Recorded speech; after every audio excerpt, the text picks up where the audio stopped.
So let's do a quick recap of recurrent neural networks. So we were looking into sequential data, right? When data is evolving with time and it has temporal patterns. So we have examples of like waving my hand or my signature. It could also be if you consider the online handwritten systems, or it could be dance, right? So each step is not just one snapshot, but the whole sequence matters. So basically, tempo and similarly, speech. Very common example is speech. Cuff. Cuff is also an example of sequential data. So we discussed different approaches to classify or to analyze sequential data, right? If I ask you, how do you classify cough against sneezing or against clapping, right? So you cannot compare just one instant with the next instant. It means one instant of this with one instant of that. You need to have some temporal alignment or some notion of temporal evolution. So uh, today the attendance is surprisingly low. Okay, so maybe I'll not post this video online. Okay, so how do you match sequential data? One approach is you do template matching, right? We saw how you do the alignment locally with some local constraints and some global cost minimization, and that is the final cost which you get for traversing the whole sequence from end to end. That is your similarity measure or your distance measure, right? Then we considered hidden Markov models. Hidden Markov models they have discrete latent variable space which is evolving with time, and each discrete space gives you some observations which you observe, right? The discrete states are latent, they are not observed, but the observations are emissions from this discrete state. Okay, this is the HMM. And then we just considered CNNs. If I have one-dimensional CNN, I'm just convolving over the one-dimensional sequence. Then this can also capture some temporal evolution, but which is limited in time, right? The time window is fixed for CNN. So we saw some pros and cons. And finally, we came to the new approach, which is a recurrent neural network. The idea here is that, okay, so let's look at the idea once again. The idea is that you have some input x. H is your hidden state, which is generally what? W times x, and then you apply some nonlinearity on top of it. Let's say sigmoid nonlinearity or hyperbolic tangent nonlinearity. And then from H, you can derive y using another nonlinearity, like it will be some W dash times H followed by some nonlinearity like softmax or something if you are doing it for multi-class classification, right? So this part is clear. This is a normal neural network without any recurrence. This can be equivalently written like this. At a time instant t or for a sample t, let's call it as time instant because we are considering temporal evolution. X at time t, it goes into the model. The model means model has h as a function of t, which means it has no memory. It has no memory. And then h as a function of t again goes to the next layer and it gives you y of t. So y of t essentially is dependent only on x of t and not on any previous x, right? That is a normal neural network. But what we can do is we can introduce a time delay. What's the meaning of time delay? Okay, now my h is a function of xt as well as ht minus 1. Oh, I did a small mistake in writing the notation. So eraser. This t minus 1 is in the numerator with a bracket.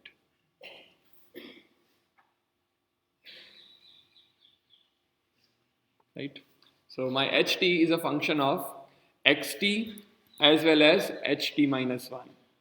right? And then this ht goes into the next layer, and yt is a function of ht. So essentially, yt is a function of ht, which in turn is a function of xt and ht minus 1. But this ht minus 1 was a function of ht minus 1 and ht minus 2. So which ht minus 2 was a function of xt minus 2, right? So essentially my yt is a function of xt, xt minus 1, xt minus 2 and everything, right? So another notation, another representation will be something like this. So I have xt minus 2, I feed it into the normal neural network. It gives me ht minus 2, and ht minus 2 gives me yt minus 2. And then next instant, xt minus 1 gives me ht minus 1, which gives me yt minus 1. But the yt minus 1 is not dependent on xt minus 2 in any way, right? But if you look at this representation, which we just discussed, that my ht is a function of ht minus 1 as well, right? So what do I find here? My yt is a function of xt, but it also depends on xt minus 1 through this route. It also depends on xt minus 2 through this route. So just consider one small loop here. If I make ht as a function of ht minus 1 in addition to xt, then it brings temporal dependence, right? So this is essentially the basic philosophy of recurrent neural network.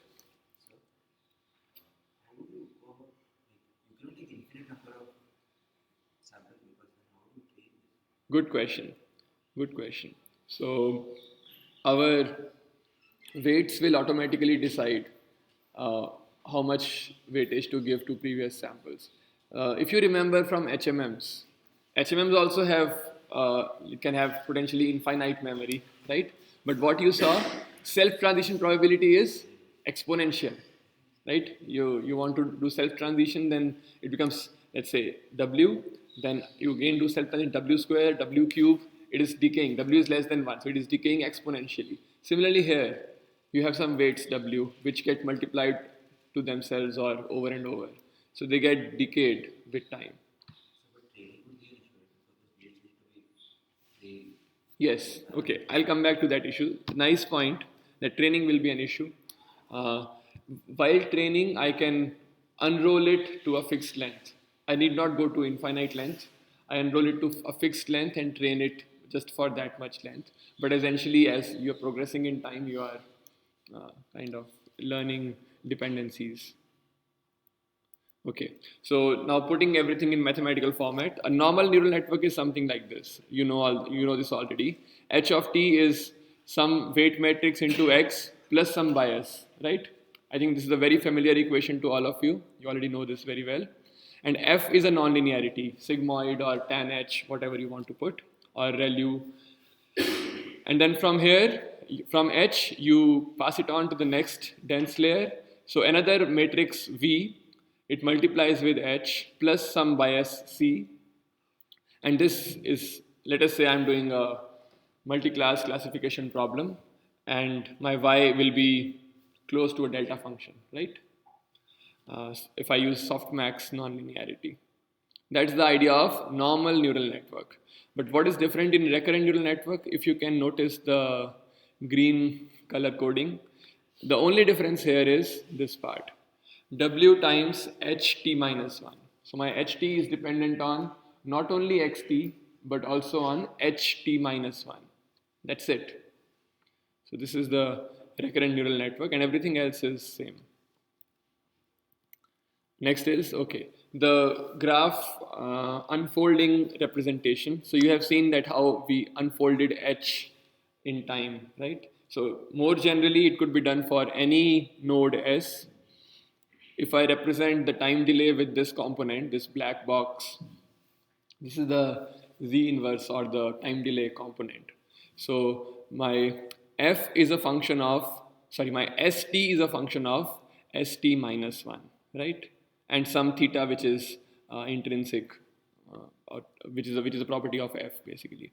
So what is the meaning of graph unfolding? Graph unfolding means now I substitute values. Okay, let's say t equal to 3. Then s3 will be function of s2 comma theta. But this s2 in itself is a function of, using the same formula, it is a function f of s1 comma theta, right? So in this way, I can unfold it, and the representation will be something like this, right? Just the same RNN thing I have put it in general terms now, in terms of any general node S and how you represent it. So, okay, now an important thing to note here is, okay, I think you have read this, parameter sharing. What is parameter sharing? What's the parameter sharing here? It's a very important property in neural networks or in general also. What does this mean? Parameter sharing means you reduce the number of parameters drastically by using some tricks, uh, by sharing the parameters. So where are you seeing parameter sharing here? Yes, all the f, right? They will have same parameters. So at each time instant, you have same parameters. Now imagine if I feed the entire temporal sequence into one big neural network. That could also be done, right? I take every speech, let's say I curtail my speech length to 5 seconds or 2 seconds, right? And I feed it into the neural network and try to predict what words are there inside this, right? That could also be done, but it will be immensely difficult to train. Why? Because of so much variation. Like you remember temporal shift, and then within the words also so much variations. And where do you cut in running speech? Like if you make 2 second windows, where do you cut? So much variation is possible, basically because of temporal shift, that it is practically impossible to learn uh, such a huge network. But the parameter sharing means we do a trick so as to reduce the number of parameters. That the same theta will be used at each time instant. So means the same function, the function with same parameters theta will be used. So this is the parameter sharing happening. Another example of parameter sharing will be very popular and very easy to visualize. That is CNNs, right? I think in our opening lecture we discussed the example of CNNs, that how an image can be shifted in space, spatial shift can be there. But these kernels, when they scan the whole image, they find what they're looking for, right?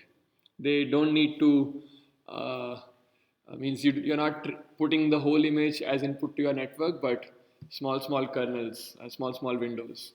So because the same kernel is scanning over the entire image, that is the parameter sharing happening, right? The same parameters are scanning the whole window, whole image.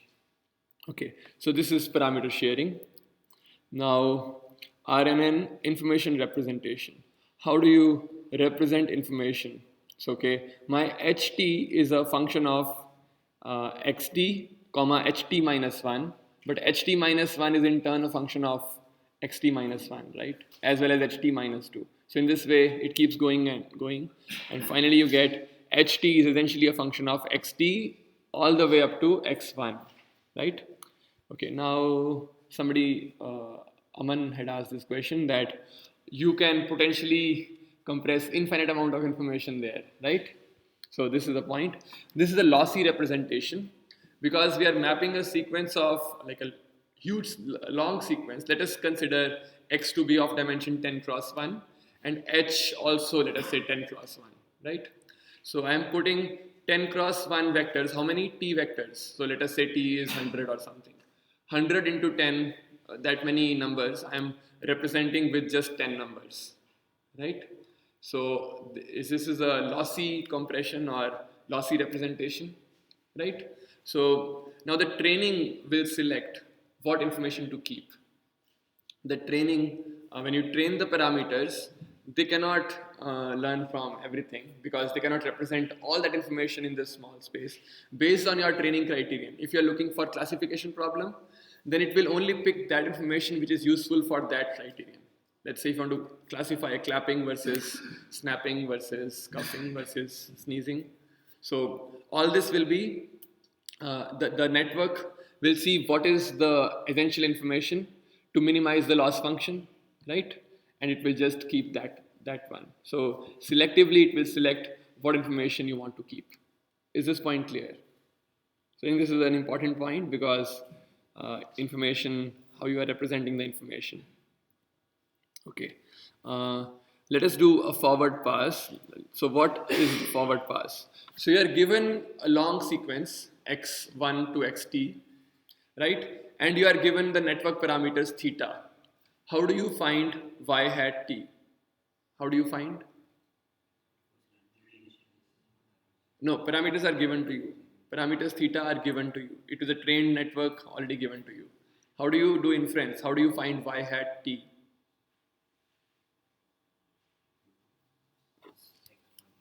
Huh?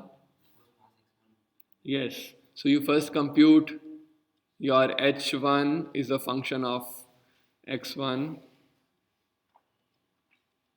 right? And then your y1 is a function of what? x1. Okay, let's say some h0 was there, but it is not there, so consider it to be 0 or something. Y will be some f dash of what?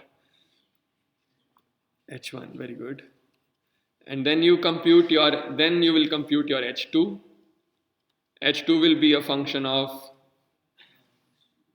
x2 comma h1, right? And then you will compute your y2.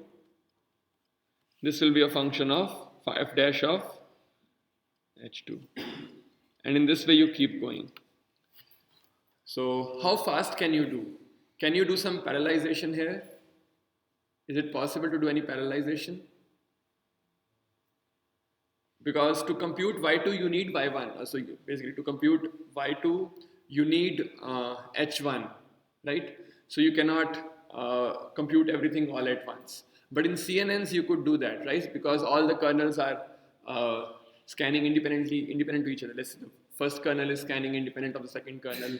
Even within the same image, first kernel is scanning all these windows independent of other windows, right? So there is a lot of scope for parallelization. So CNNs can be massively parallelized, but LSTMs not. They cannot be parallelized only for the first pass, right? Yes. H of t and h of t minus 1 can be calculated at the same time, for two different inputs. Right? So once you calculate h of t, the next h of t and the h of t, 1 plus 1 can be calculated at the same time. So that can be calculated. Pardon? You're saying y of t and h of t plus 1. Once you calculate h of t, now you need this h of t to calculate h of t plus 1. But you also have at that time h of t minus 1 already have. So the next step can always be calculated simultaneously.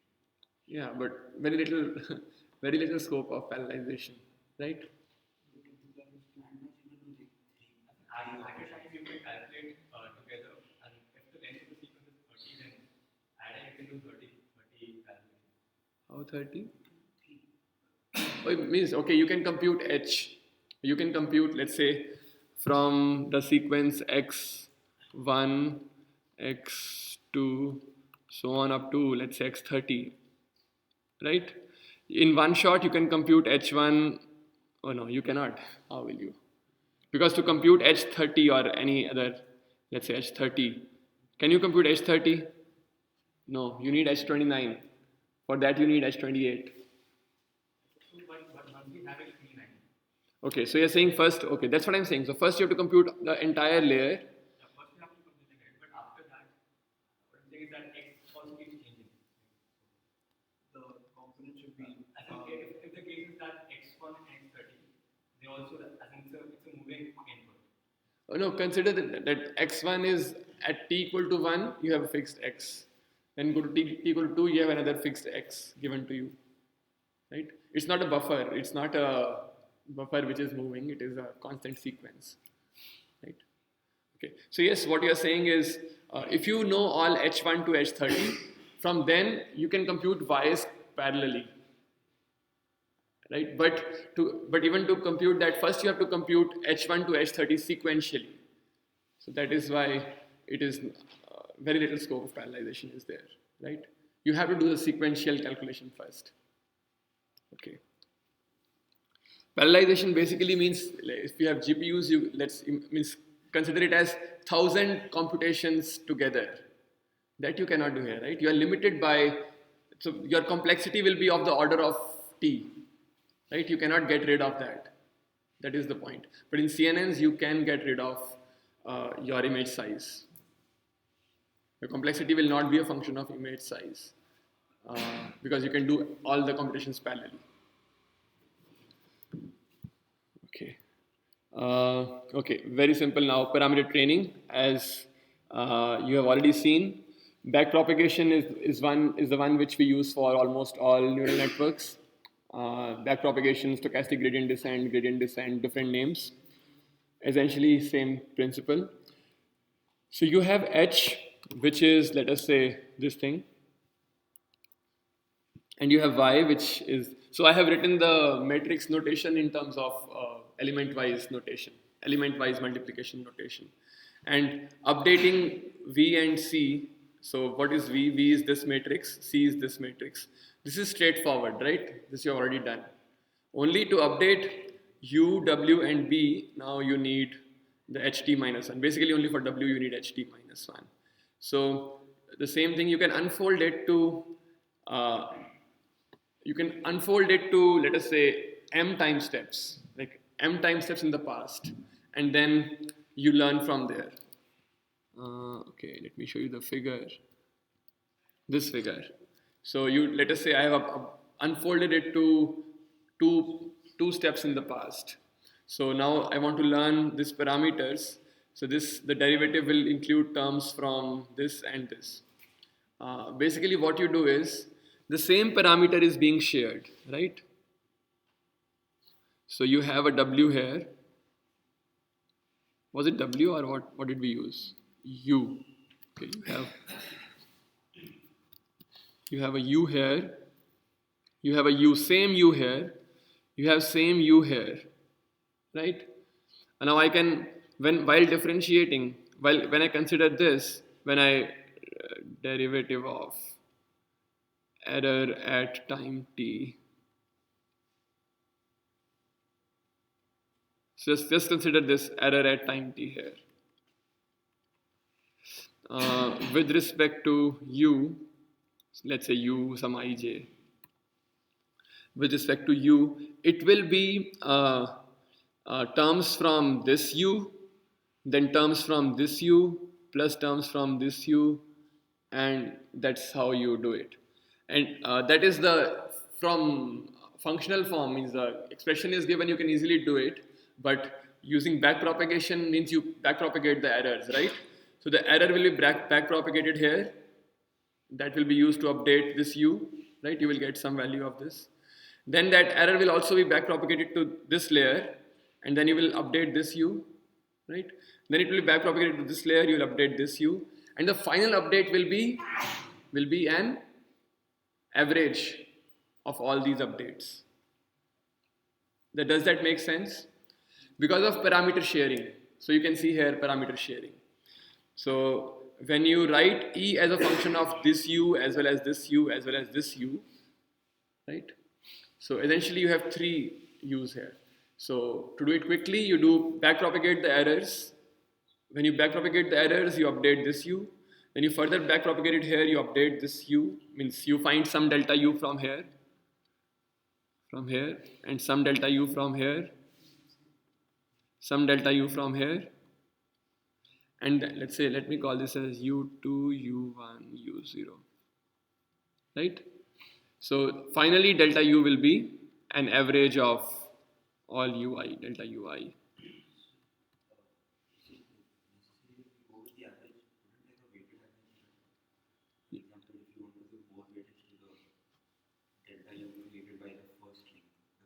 Why do you want to do that? Let the network decide on its own. Let the network learn it on its own. It is possible that some sequences do not depend on just previous input because of correlation, but they depend more on like further back in time, right? So let the network learn on its own. How do you choose the window size? Okay, that is a hyperparameter. So whatever you don't know, just put it as hyperparameter. And then you have hyperparameter optimization techniques, which basically simplest one is just you do You train with different values of hyperparameters and then do a cross validation or some validation check and see whichever gives the best result. You say this is my winner hyperparameter. There are more principled approaches, more principled techniques, but okay, the simplest one works, and this is commonly used.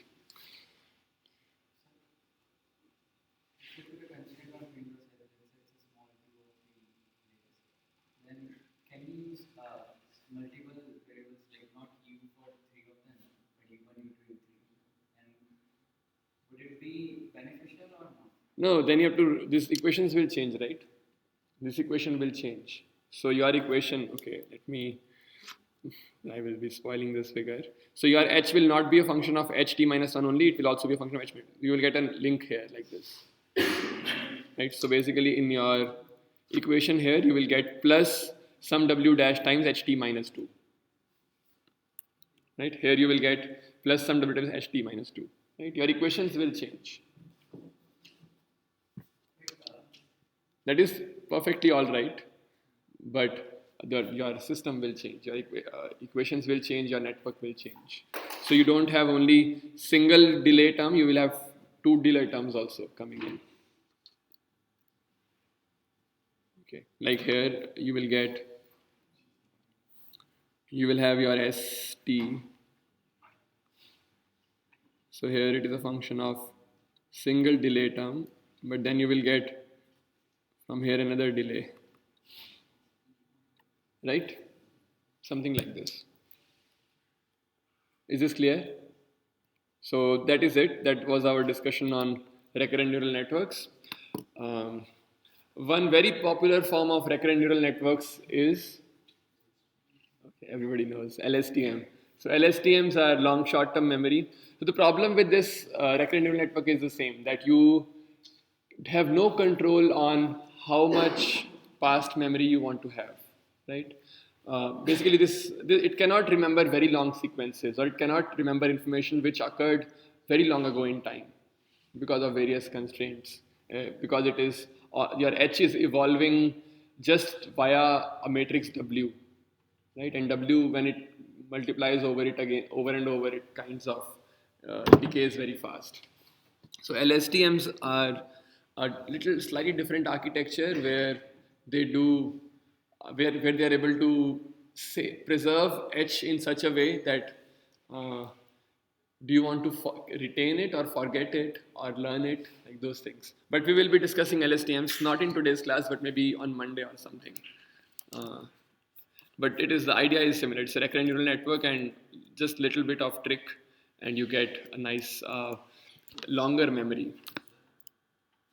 Look at the matrix W. Shouldn't this be like diagonal as well? Like, why would you want to allow the network to have the freedom of having those non-diagonal elements? For example, why should the j element from the previous layer affect the ith element now at this current instant? The because ith element. because you can have correlations, no? H can be H. Um, why are you assuming each tuple of H vector is independent of each other? Are you getting the point? They can be correlated.